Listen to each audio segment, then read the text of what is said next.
एक नानकड़ो प्रश्न अपनी सामे आवे कि झूंपड़ानी अंदर मजा है कि बंगलानी अंदर। मारो जवाब शुं छे हूँ तमने पछी कहूं। आनी पहेला एक नानकड़ी बात सांभળી लईए। एक सुंदर मजानो अद्भुत बंगलो हतो, लगभग 4 माळ जेटलो। सौथी मोघा मोघुं मटीरियल वपरायेलुं हतुं, हजारों रूपियाना खर्चे बनेलो, श्रेष्ठ कारीगरे बनावेलो अने अद्भुत रंगरोगाननी साथे ऊभो तो दरेकनुं आकर्षणनुं केंद्र बनतो हतो। एवामां एक कवि त्यांथी पसार थाय छे। कविए मननी अंदर विचार कर्यो कि मैं दरेकनी आत्मकथा ने दरेकनी आत्मवीति पूछी छे। आवो सुंदर बंगलो छे, मारा झूंपड़ा करता तो आ केटलोय विशाळ अने केटलोय खुश हशे। लावने जरा पूछी लऊं। कविवर्यानी भींत उपर कान माडीने पूछ्युं कि हे बंगला, तारी आत्मकथा, तारी आपवीति तो के तो केवा वहालना दरियानी अंदर जीवी रह्यो छे, केवो अડીખમ ઊભો रह्यो छे। अरे मने तो ताराथी ईर्षा थाय छे, मने जरा कहेतो खरी कि तारुं सुख केवुं छे। अरे कवि, आप तो घणा श्रेष्ठ लागो छो, आप तो दरेक वस्तुने जाणनारा लागो छो।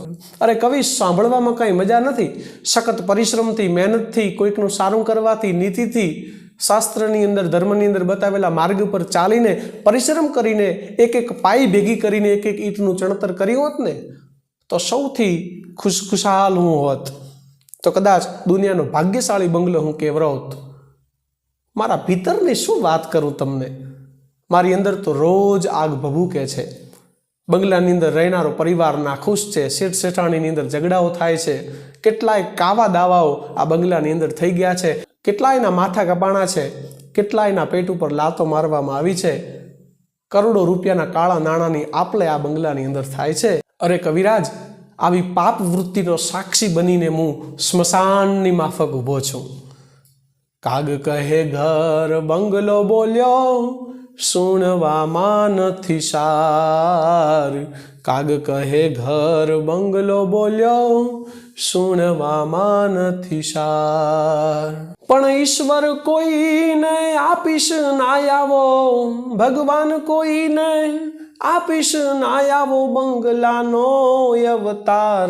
હેમાળાના માર્ગે જાવું, નાનું એવું ઝૂંપડું થાવું।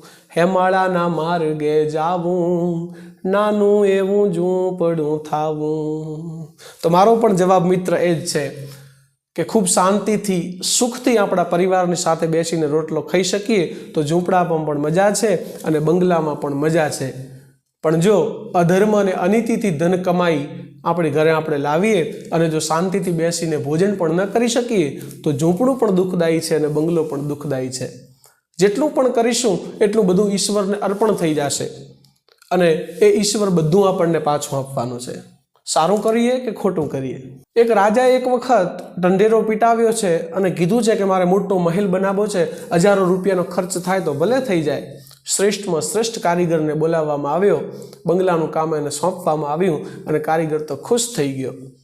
બંગલાનું સર્જન કરવા લાગ્યો અને જેટલું બને એટલો ભ્રષ્ટાચાર એની અંદર કરવા લાગ્યો। જેટલી કટકી મરાતી હતી એટલી કટકી મારી લીધી। જેટલું ધન ભેગું કરાતું હતું એટલું કરી લીધું। અંદર જેવી તેવી વસ્તુઓ વાપરી, જેવું તેવું મટીરિયલ વાપર્યું અને બંગલો આલીશાન ઊભો કરીને રાજાને આપી દીધો। એક તો રાજાએ મજૂરી આપી, ખુશ થઈને બીજું ધન આપ્યું અને ઉપરથી ભ્રષ્ટાચાર કરી અને લીધેલો ધન, કારીગર તો ખૂબ ધનવાન થઈ ગયો।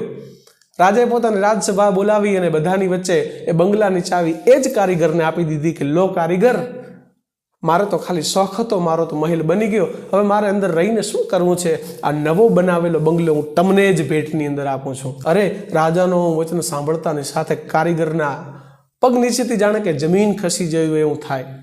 કઈ કોને શકે? પોતાના પરિવારની સાથે બંગલામાં રહેવા લાગ્યો। 5 દિવસ, 10 દિવસ, 15 દિવસ નાખુશ છે, ઉદાસીનતાવાળો ચહેરો છે। એની પત્નીએ પૂછ્યું કે હે સ્વામી, પહેલાં તો આપણે ઝૂંપડામાં રહેતા હતા ને હવે તો આપણી પાસે બંગલો છે, તમે શું કામ નાખુશ છો? અને ત્યારે એ કારીગરે કીધું કે જો મને ખબર હોત કે આ રાજા બંગલો મને જ ભેટની અંદર આપી દેવાનો હતો તો હું આનું કામ સારું ન કરત, આવો તકલાદી હું ઊભો ન કરત, આમાંથી ભ્રષ્ટાચાર ન કરત, આમાંથી કટકી ન કરત। બસ આની આ વાત કુદરતની સાથે છે।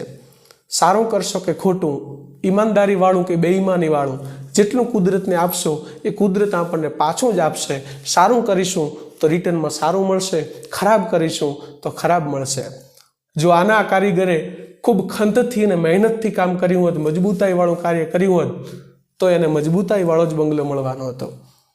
તો મિત્રો, ઈમાનદારીથી અને ખૂબ ખુશ થઈ, ખૂબ રાજીપે પરિવારની સાથે બેસી શકતા હોઈએ તો ઝૂંપડી પણ સારી છે અને બંગલો પણ સારો છે. અને જો કંકાસ છે, અધર્મના માર્ગ પર ચાલીને રૂપિયા કમાઈએ છીએ તો ઝૂંપડી પણ ખરાબ છે અને બંગલો પણ ખરાબ છે. તો નાનકડો વિડીયો હતો, શેર કરજો. જય શ્રી કૃષ્ણ, જય હિન્દ, જય ભારત.